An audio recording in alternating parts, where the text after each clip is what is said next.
everybody hear me? Do I need to bend over like this, or am I clear standing up? Good. Well, thank you, Jesus. Thank you, Gabrielle, Douglas. Of course, thank you.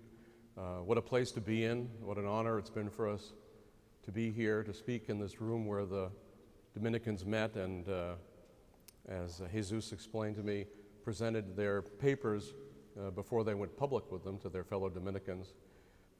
We're separated by just this wall from the graves of Vittoria and De Soto. Of course, we have St. Thomas there, and as Jesus pointed out, we have the spirit of Mary Rothbard very much with us, the spirit of Mises. How great to have Mrs. Bettina Bean Graves here with us, who of course was Mises' close associate for so many years.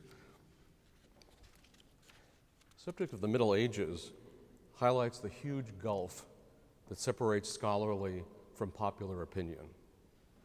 For most people, their view can be summed up in the words of a rock song by the group Spinal Tap. No one knows who they were or what they were doing. For many people, the medieval period brings to mind populations living by myths such as the flat earth, and whose daily life was swept along by crazy superstitions such as we might see in a Monty Python skit. Scholarly opinion, however, knows otherwise. The time between the 8th and the 16th centuries was a time of amazing achievements in many areas of knowledge, such as theology, architecture, music, biology, mathematics, astronomy, industry, and yes, economics. One might think it would be enough to look at the astonishing brilliance of the Burgos Cathedral, begun in 1221, or any of the hundreds of others built at this time, to know that there is something gravely wrong with the popular wisdom. And so it is with economics. The popular wisdom comes through in the convention among non-specialists that traces the origins of pro-market thinking to Adam Smith. The tendency to see Smith as the fountainhead of economics is reinforced among Americans because his book came out the same year as America seceded from Great Britain. There is much in this intellectual history that is overlooked. The real founders of economic science actually wrote, as we know, hundreds of years before Smith. They were not economists as such, but moral theologians, trained in the tradition of St. Thomas Aquinas, and they came to be known as the late Scholastics. They did for economics what architectural studies and geometry did for the building of churches. They created, thank you, Walter. They created a glorious edifice that still stands today. These men, most of whom taught in Spain, were at least as pro-free market as the much later Scottish tradition. Plus, their theoretical foundation was even more solid. They anticipated the theories of value and price of the marginalists of late 19th century Austria. The scholar who rediscovered the late Scholastics for the English-speaking world was Raymond de Roover. For years, these men had been ridiculed and sloughed off and even called pre-socialists. R.H. Tawney said that Karl Marx was the, quote, last of the schoolmen, a view that caused people to put down their writings. But de Roover demonstrated that almost all the conventional wisdom was wrong.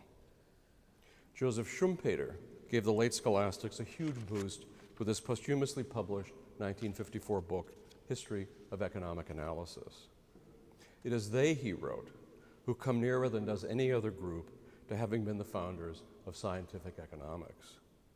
About the same time, there appeared a narrative in a book of readings by Marjorie Grice Hutchinson, recently republished by the Mises Institute. In our own time, Alejandro Chifuin linked the late Scholastics closely with the Austrian school.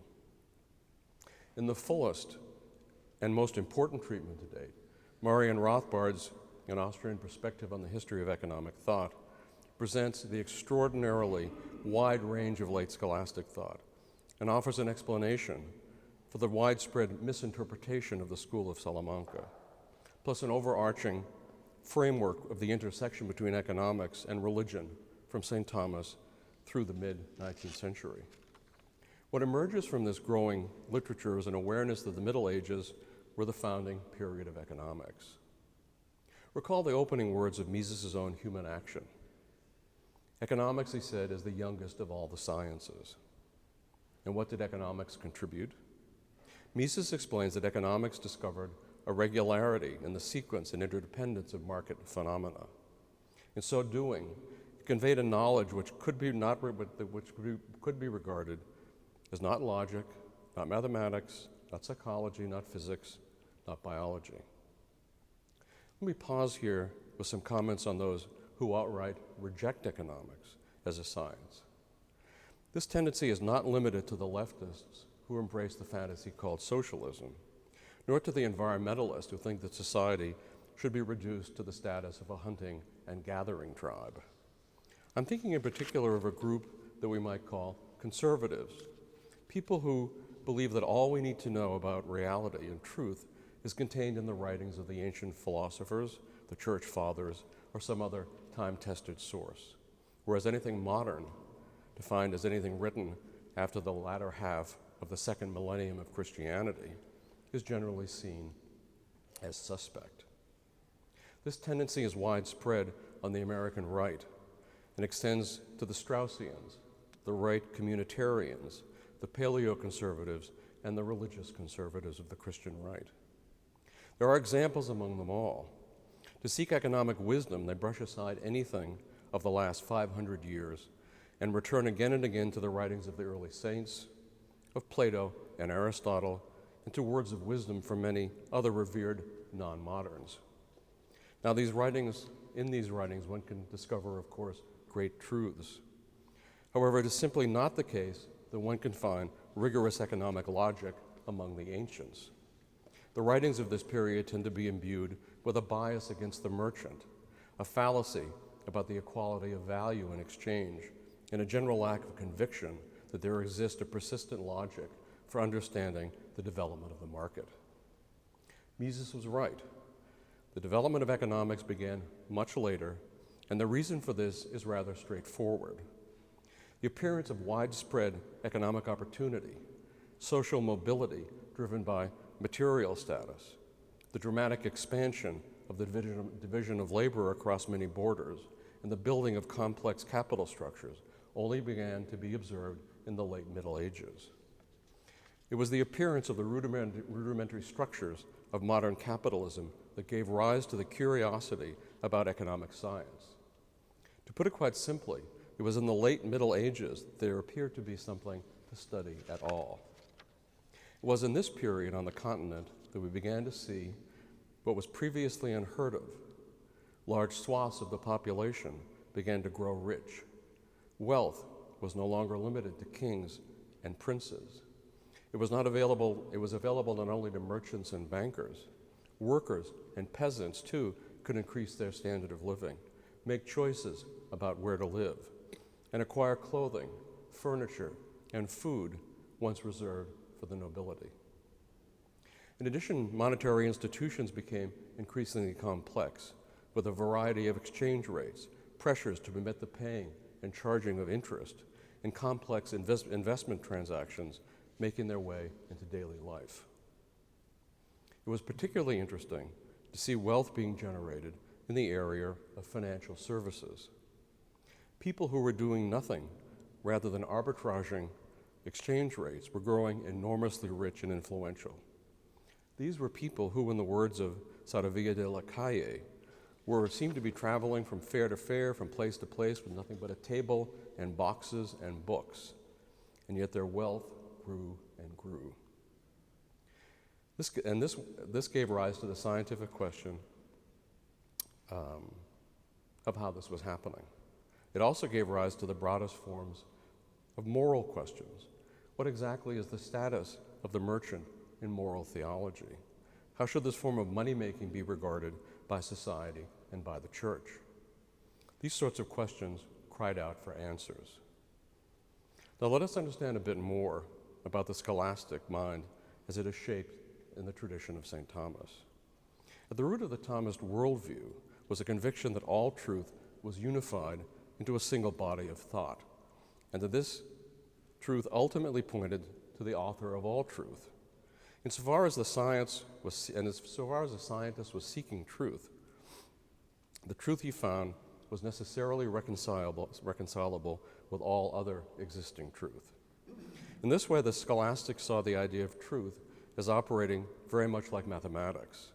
It was all integrated from the lowest to the and most fundamental forms to the highest and most elaborate. If there was a contradiction or a failure to link a higher truth to a lower truth, one could know with certainty that something was wrong. So knowledge was not parceled out and segmented the way it is today. Today, students go to classes on math, literature, economics, building design, and don't expect to find any links among the disciplines. I'm quite certain it would never occur to them to try. It is just an accepted aspect of the positivist program that knowledge need not be integrated. We must all exist in a state of suspended skepticism concerning everything and then be buffeted about randomly by the latest ideological fad that seems to have some scientific support. The conviction that small truth is related to larger truth has been eviscerated. It is sometimes said that the scholastic attitude towards truth made them skeptical towards scientific inquiry. The very opposite is true. Their conviction concerning integral truth made them utterly fearless. There was no aspect of life that should escape serious scholarly investigation. No matter the findings, if they were true, if the investigation could be seen as part of a larger mission of discovering more about God's own creation. There could be no such thing as a dichotomy between science and religion, so no one need hesitate to discover more about either or both. It is not precisely correct to say that the late scholastic thinkers who discovered economics were exploring theological territory and inadvertently stumbled upon economics. They were, in fact, intensely curious about the logic that governs relations among choices and people in the marketplace. And they looked at the subject without feeling the need to constantly point to theological truth. The relationship between economics and theology was assumed as part of the scholarly enterprise itself. And this is why the late scholastics could write with such precision on economic subjects. As Spain, Portugal, and Italy emerged as the centers of commerce and enterprise in the 15th and 16th centuries, the universities under the control of the late Thomas spawned a great project of investigating the regular patterns that govern economic life. I would like to present briefly some of these thinkers and their work. The first of the moral theologians to research, write, and teach at the University of Salamanca in this tradition was Francisco de Vitoria. Under his guidance, the university offered an extraordinary 70 professorial chairs. As with some other great mentors in history, most of Vitoria's published work comes to us in the form of notes taken by his students. In Vitoria's work on economics, he argued that the just price is the price that has been arrived at by common agreement among producers and consumers. That is, when a price is set by the interplay of supply and demand, it is the just price. So it is with international trade. Governments should not interfere with prices and relations established among traders across borders. Vitoria's lectures on Spanish-Indian trade, originally published in 1542, argue that government intervention with trade violates the Golden Rule.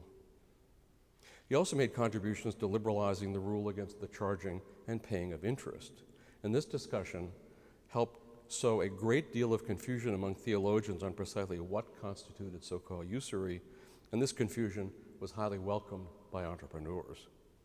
He was also very careful to take supply and demand into account when analyzing currency exchange. Yet Vitoria's greatest contribution was producing gifted and prolific students. They went on to explore almost all aspects, moral and theoretical, of economic science. For a century, these thinkers formed a mighty force for free enterprise and economic logic. They regarded the price of goods and services as the consequence of the actions of traders. Prices vary according to circumstances, depending on the value that individuals place on goods. That value, in turn, depends on on two factors, the goods availability and their use. The price of goods and services is a result of the operation of these forces. Prices are not fixed by nature or determined by the cost of production. Prices are the result of the common estimation of men. Domingo de Soto was a Dominican priest who became a professor of philosophy at Salamanca. He held powerful positions with the emperor, yet chose the academic life. He made important advances in the theory of interest, arguing for a general liberalization. He was also the architect of the purchasing parity theory of exchange. He observed that the more plentiful money is in Medina, the more unfavorable are the terms of exchange, and the higher the price that must be paid by whoever wished to send money from Spain to Flanders, since the demand for money is smaller in Spain than in Flanders. And the scarcer the money in Medina, the less the need to pay there, because more people want money in Medina than are sending it to Flanders. With these words, he had taken large steps towards justifying the profit that comes from currency arbitrage. It was not by chance that currency valuations came to be.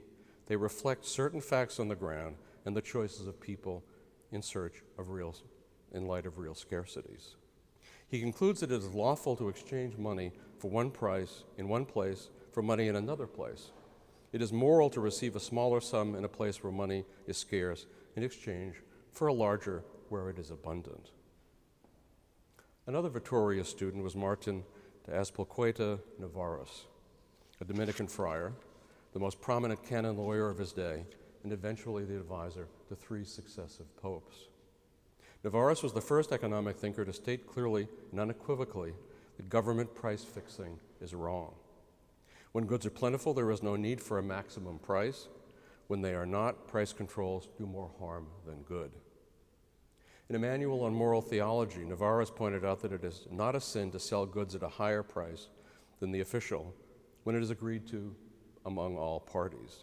Navarros was also the first to fully state that the quantity of money is a main influence in determining its purchasing power. Other things being equal, he wrote, in countries where there is a great scarcity of money, all other saleable goods and even the hands and labor of men are given for less money than where it is abundant. He is generally regarded as the first thinker to observe that the high cost of living is related to the quantity of money. The purpose of shoes, he said, is to protect our feet.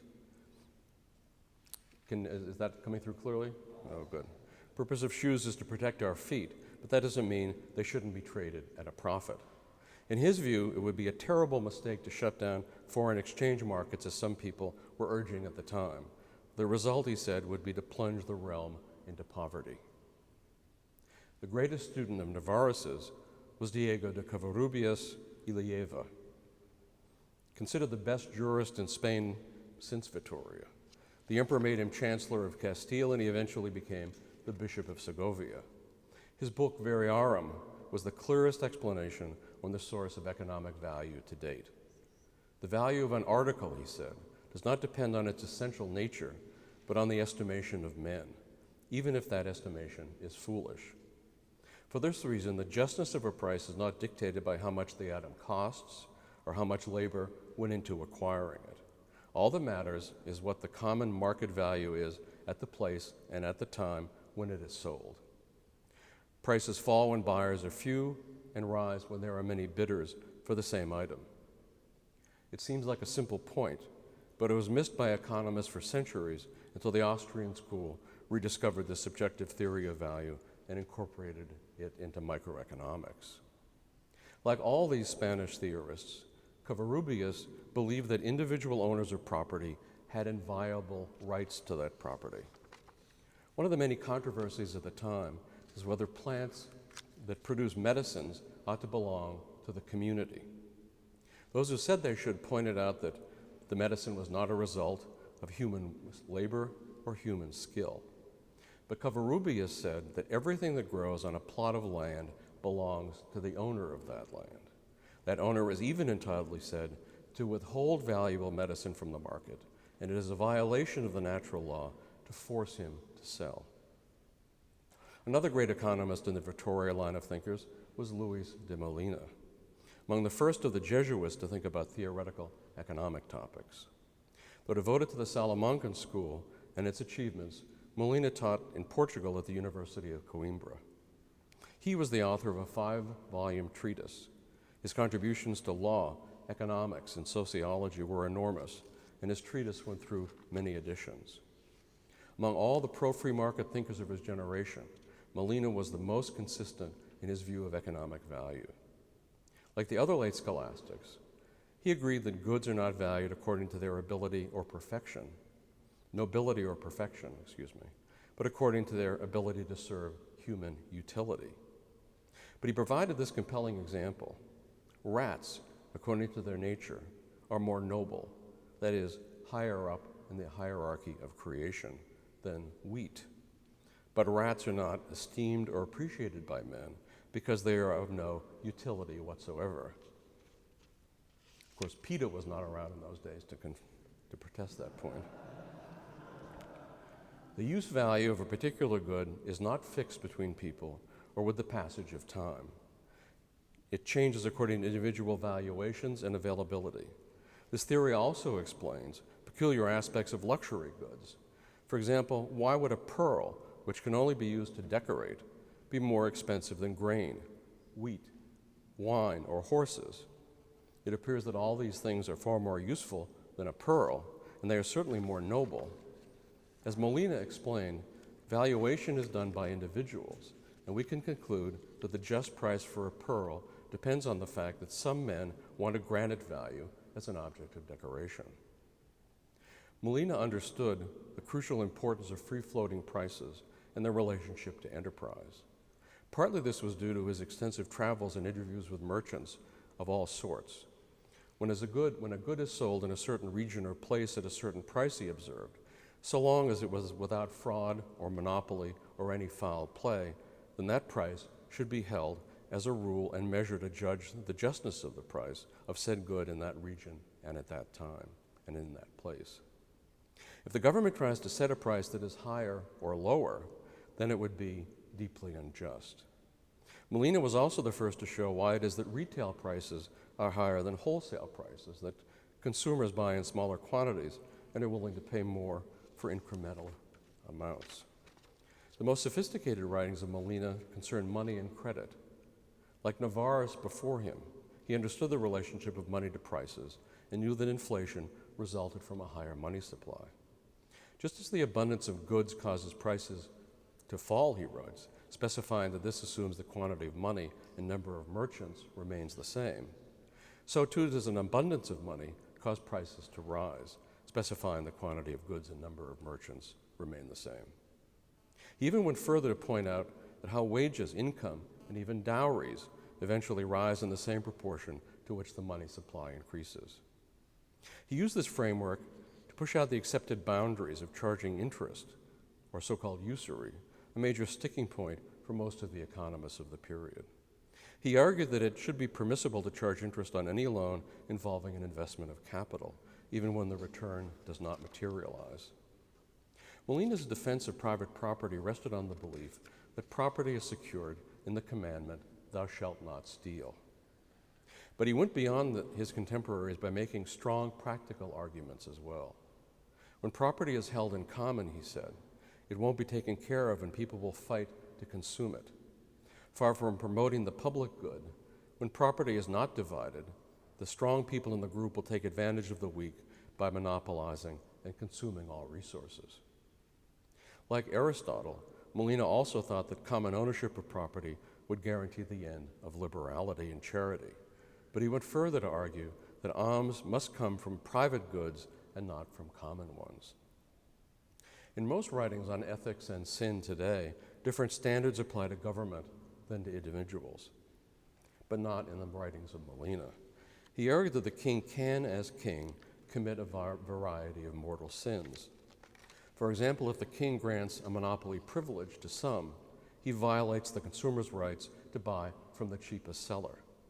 Molina concluded that those who benefit from monopolies are required by moral law to offset the damages they cause. Vittoria, Navarres, Covarrubias, De Soto, and Molina were five of the most important among more than a dozen extraordinary thinkers who had solved difficult economic problems long before the classical period. Trained in the Thomist tradition, they used logic to understand the world about them and looked for institutions that would promote prosperity and the common good. It is hardly surprising, then, that many of the late scholastics were also passionate defenders of the free market and human liberty. Ideas are like capital in the following sense. They are the work of many generations. In the case of economic logic, it was certainly the work of hundreds of years.